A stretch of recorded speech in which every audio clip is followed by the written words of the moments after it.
Bonjour, bienvenue. En nous se côtoie souvent le meilleur et le pire, en tout cas des parties plus ou moins lumineuses.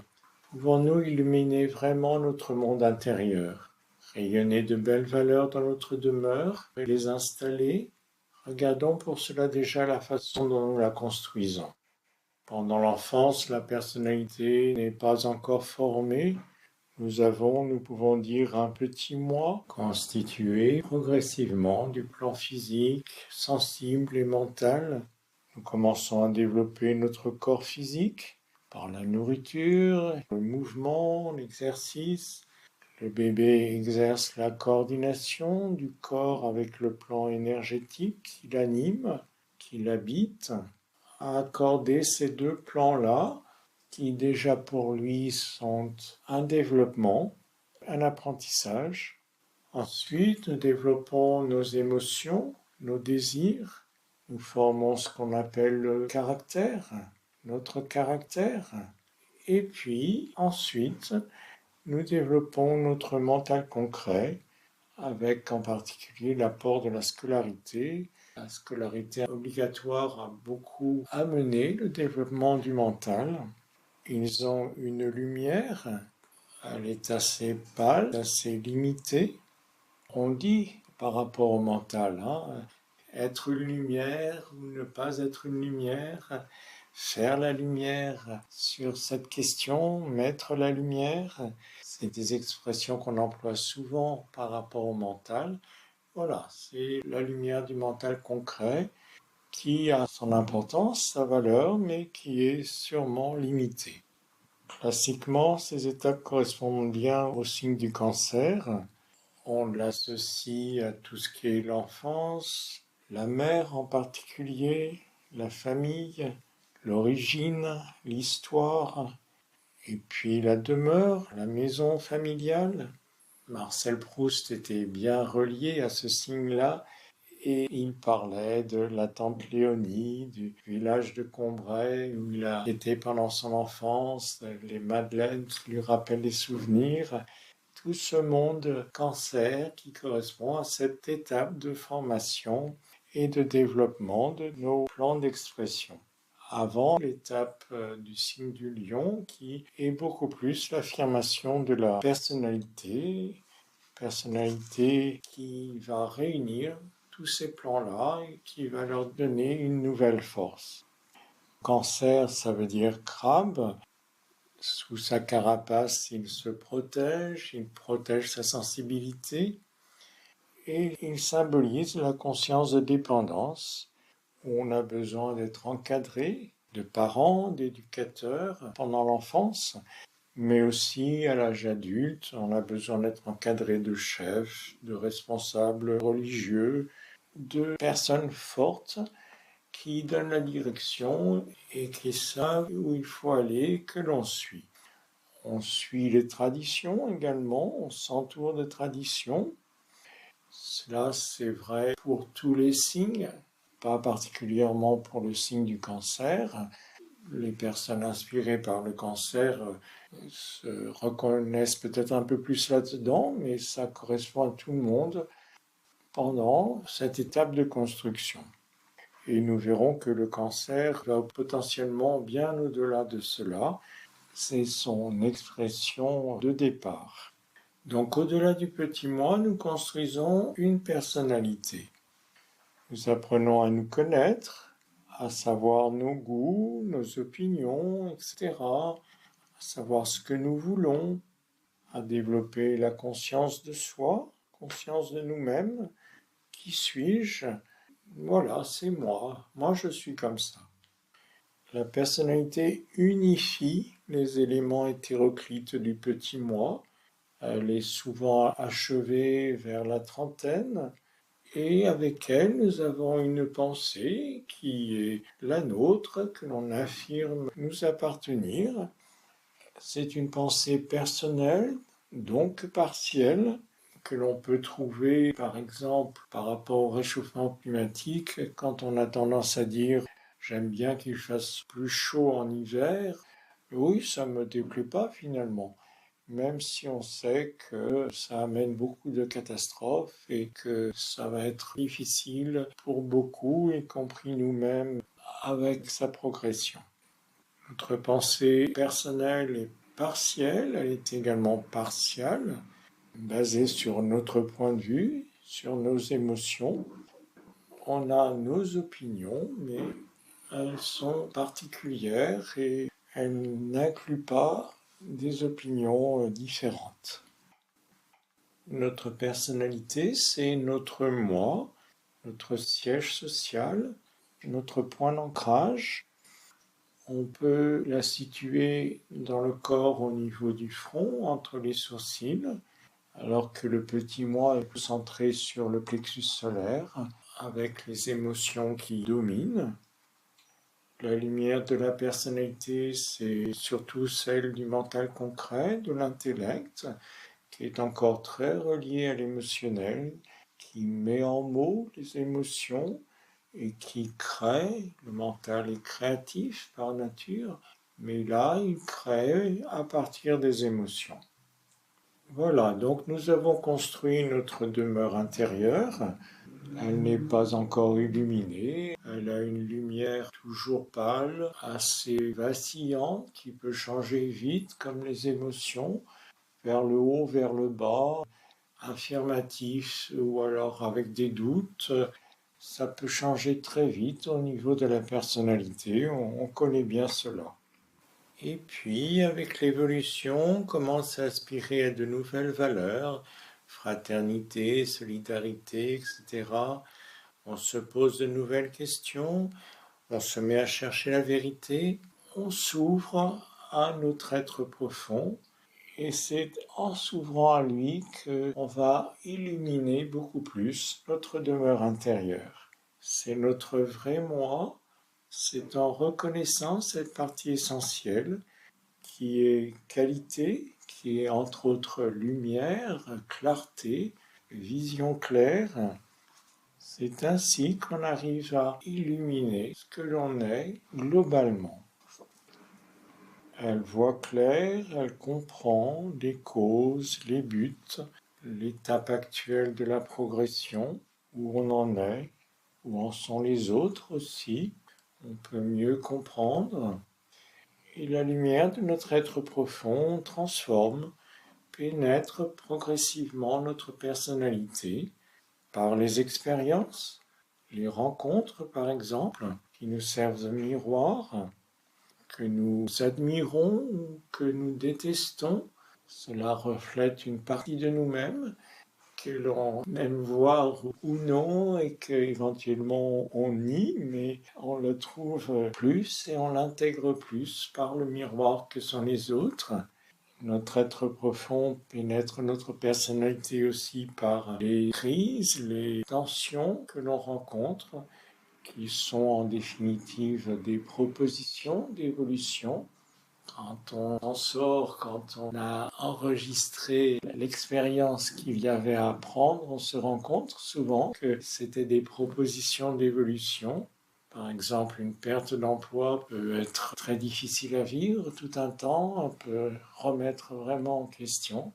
Et puis, on peut se rendre compte, en définitive, que notre expérience passée se terminait, elle était conclue, on n'avait plus grand-chose à développer, à apprendre dans ce domaine-là, et puis un autre domaine s'ouvre, l'apprentissage. La lumière pénètre également notre personnalité par des outils, comme la méditation, bien sûr, également les conférences, les enregistrements, l'étude inspirante qui nous ouvre de nouveaux horizons. Et là, on arrive à une toute autre dimension du cancer. Nous pouvons reprendre les domaines importants pour lui dont je parlais tout à l'heure. Déjà la maison, la demeure qui est si chère à ce signe-là, eh bien ça devient notre incarnation, qui est la demeure de notre être profond, qui est sa façon de s'exprimer dans le monde. La personnalité est alors ce pied-à-terre qui lui permet de rayonner dans le monde, qui lui permet d'agir. L'origine dont nous parle beaucoup le cancer, C'est alors celle de notre moi, vraiment de notre origine essentielle, au départ de la courbe d'involution-évolution. Elle est pleinement lumineuse. Au départ, nous sommes des êtres lumineux. Nous descendons dans la matière. Nous acceptons de nous couvrir de voiles de matière, délibérément, volontairement, en tant qu'âme, pour spiritualiser la matière de la terre. C'est un grand chantier auquel nous contribuons. En descendant, nous prenons avec nous une part de matière dont nous sommes responsables et nous pouvons ensuite remonter, retrouver notre être profond, remonter vers la lumière et amener avec nous cette part de matière transformée, illuminée avec nous-mêmes et retrouver finalement notre origine lumineuse dans la plénitude de notre être profond, de notre être réel. La famille, également chère au cancer, s'élargit largement. Ça devient la famille spirituelle, le groupe des méditants par exemple, la famille d'âmes avec les mêmes énergies de notre être profond. On se reconnaît entre frères et sœurs qui portent la même énergie d'âme. Et plus largement, c'est aussi la famille humaine, globalement, l'humanité une. Encore plus largement, la famille de tous les terriens, c'est-à-dire les humains, mais aussi les animaux, les végétaux, pourquoi pas les minéraux, qui sont des partenaires d'évolution à leur place, à leur niveau de conscience. Chacun, nous participons à l'évolution de la matière, à l'évolution de la Terre. On retrouve bien la phrase clé qu'a donnée Alice Bailey pour le signe du cancer. Pour chaque signe, elle donne une phrase significative. Pour le cancer, c'est l'âme qui parle, qui dit « Je construis une maison illuminée et je l'habite ». Je construis une maison illuminée et je l'habite. C'est bien ce que l'on est en train de dire. La maison illuminée, ça peut être déjà une forme pensée, une création mentale qui pourra se manifester en une création concrète après. Forme pensée de notre âme, de notre être profond, donc construit avec de la lumière, avec un but d'évolution de conscience, de bien commun. Elle est souvent déformée, voire inversée, en descendant plus dans la matière et dans notre expression personnelle. Au départ, elle est lumière. Par exemple, ça peut être la pensée d'unité mondiale que l'on vit actuellement de façon déformée par la mondialisation économique, par les multinationales. C'est au départ une pensée d'unité mondiale que l'on est appelé à faire évoluer, à amener à d'autres formes d'expression. La forme pensée de conscience collective aussi, de conscience de groupe en réseau, s'est concrétisée actuellement sous la forme d'Internet avec le meilleur et le pire, comme je disais en introduction. C'est la manifestation de cette forme pensée de l'être profond qui se manifeste, qui se réalise sous cette forme-là. La maison illuminée pour l'âme, donc ça peut être une de ces multiples formes pensées. Ça peut être aussi la personnalité qui va pouvoir la servir et la manifester dans le monde. La personnalité est un prolongement, une excroissance pour lui permettre d'agir. C'est une maison illuminée dès le départ, en essence, fondamentalement faite de qualité, mais pendant tout le temps de son développement, elle est beaucoup tournée vers elle-même, se nourrit égoïstement pour se construire. Quand elle a fini sa construction, elle peut se reconnaître au service et retrouver par étapes sa nature lumineuse. Donc je construis une maison illuminée et je l'habite. Il s'agit maintenant d'animer ces formes pensées de présence, de sensibilité y amener plus de cœur, réunir le cœur et la tête, et permettre tout un rayonnement, toute une radiance.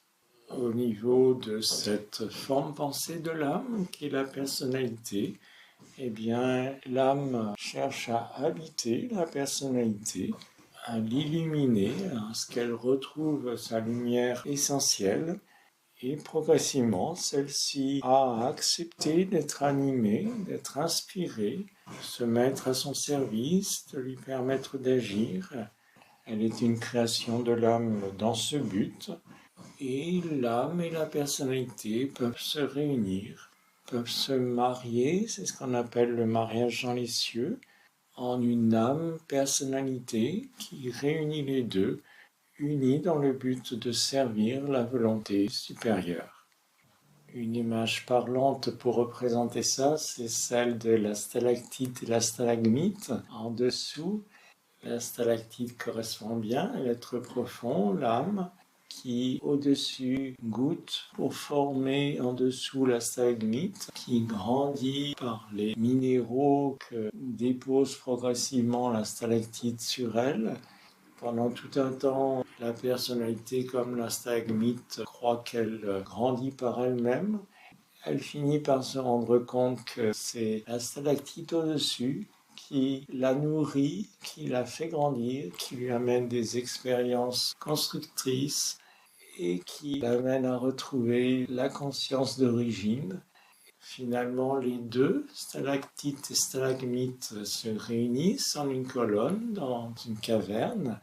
De la même façon, l'âme et la personnalité se réunissent finalement pour former une union âme-personnalité dans laquelle chacune a sa place et apporte son énergie, son rôle. La maison illuminée pour l'âme, c'est aussi la terre plus largement. Nous avons pour but de retrouver cette demeure illuminée sur la terre, de réaliser un paradis sur terre, le paradis sur terre et non après le décès dans l'autre monde, comme les églises l'ont enseigné pendant l'ère des poissons. Cela a permis de développer des valeurs, des idéaux et le contact à l'âme. À l'ère du Verseau, maintenant, nous avons à faire un pas de plus et à amener la lumière, contacter sur terre, de mettre au service les valeurs, les idéaux que nous avons en nous-mêmes, autour de nous, dans le monde, de les concrétiser, de les amener vraiment ici, progressivement, ensemble, en le construisant ensemble. Pour cela, un outil important, bien sûr, est la méditation. Nous allons pouvoir maintenant pratiquer un temps de méditation guidée pour ressentir cela de l'intérieur, pour l'intégrer plus en nous-mêmes et pour le mettre en œuvre, pour pouvoir le diffuser, le rayonner un peu plus autour de nous dans le monde. Voilà, je vous propose un temps de méditation guidée maintenant. Donc commençons à bien nous poser, une bonne assise, avec le dos droit si possible.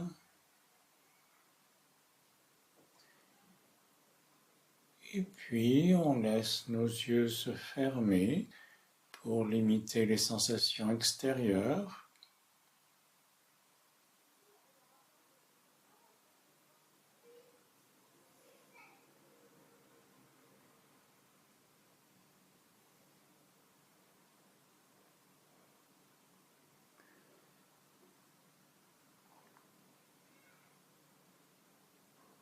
On laisse une paix s'installer.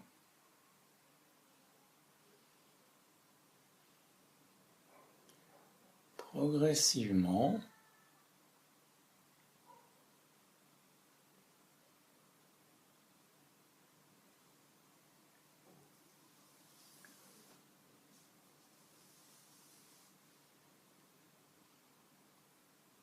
Nous nous immobilisons de plus en plus.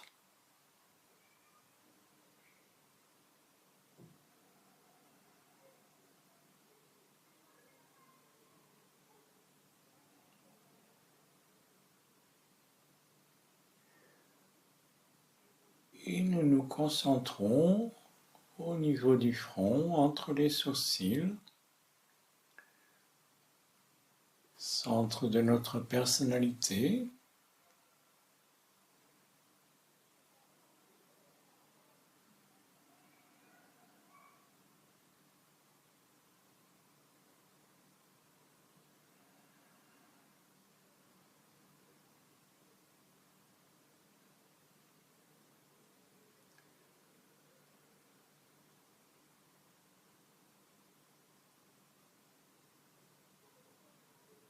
Regardons le caractère de notre personnalité sans jugement, juste en observateur.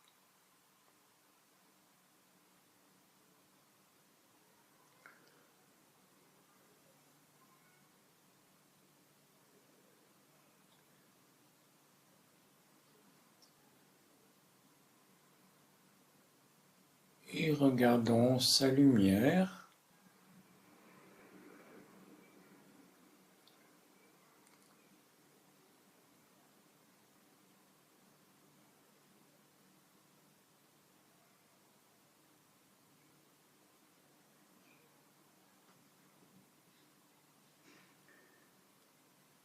Et nous allons élever notre conscience à travers la tête jusqu'à un peu au-dessus de la tête, au niveau du centre coronal, siège de notre être profond, de notre âme.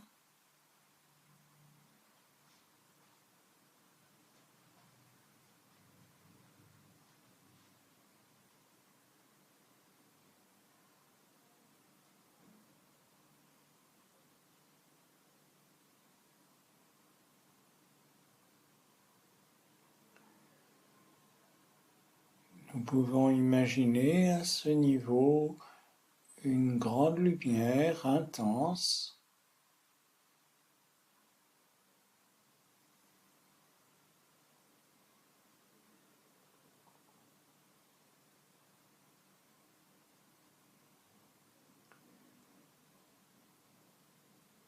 une lumière stable.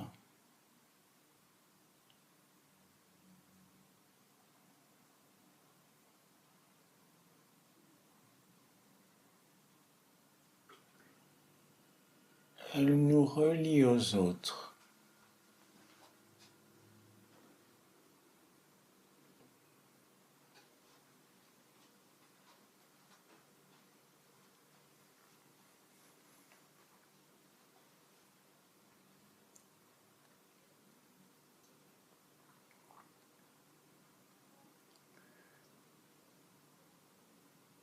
Dans cette grande lumière, nous sommes tous unis.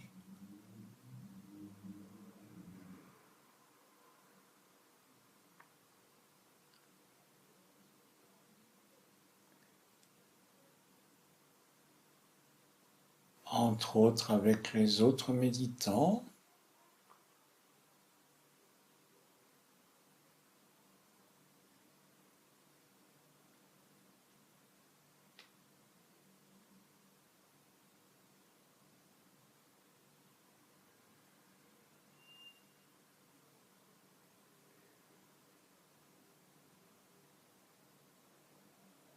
La méditation est une action de groupe.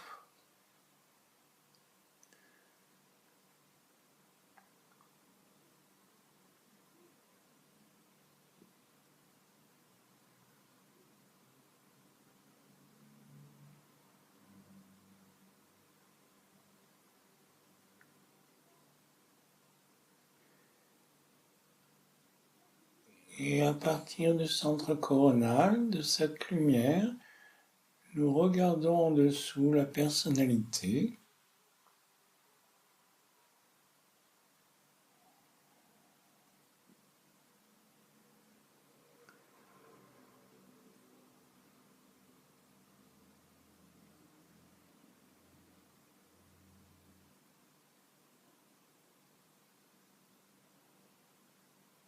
Qui s'offre pour cette méditation.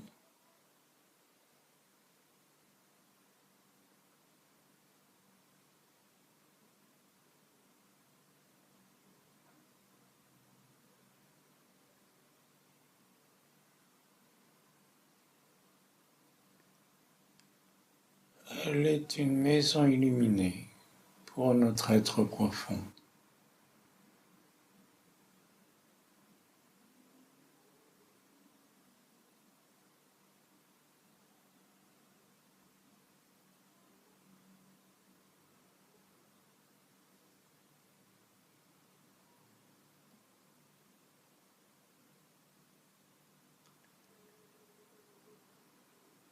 À partir du haut, nous pouvons voir que la personnalité est au service de notre être essentiel et de la volonté supérieure.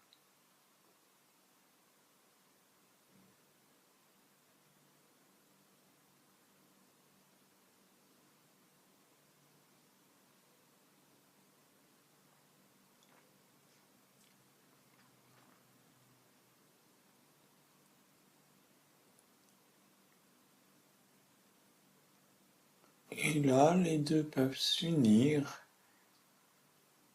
âme et personnalité, ensemble,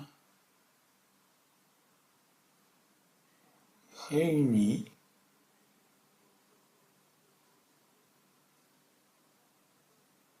pour servir, pour agir dans le monde.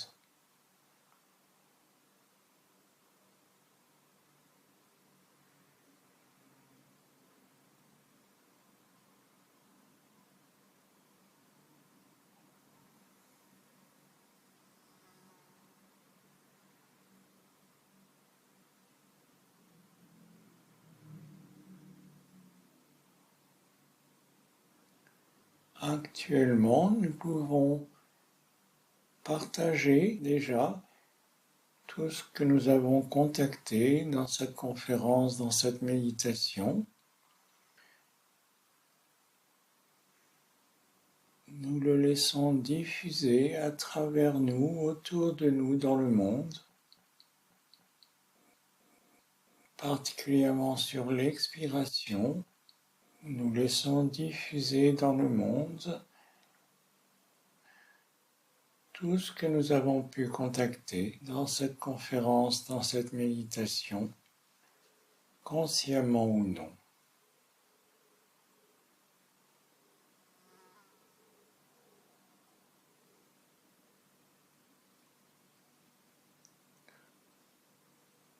C'est notre service dans cette méditation.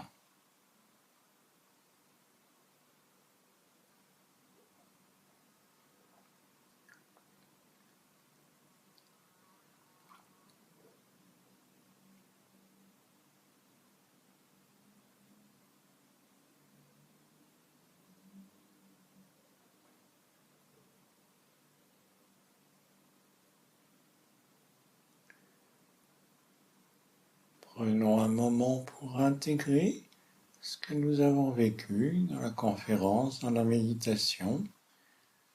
Qu'est-ce que nous retenons?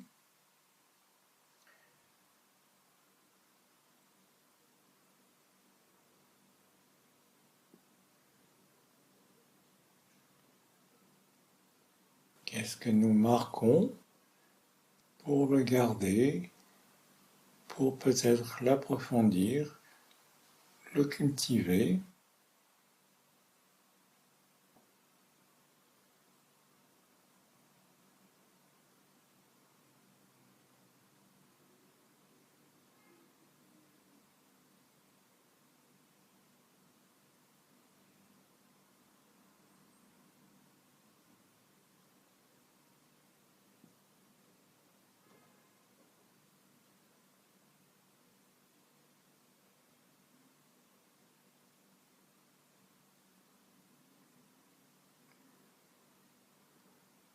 Et nous reviendrons au niveau du front.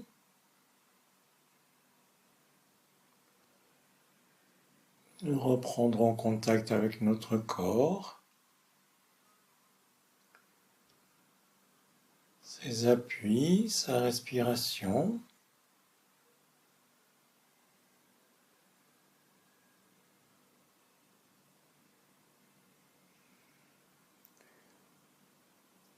Et quand nous serons prêts, prêtes, nous pourrons ouvrir les yeux.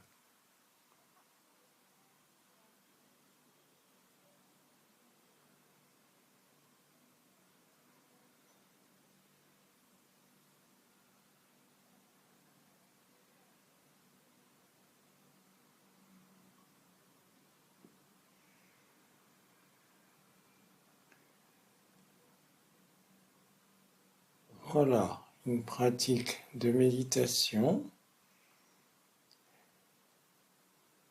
et la perception de la personnalité comme maison illuminée.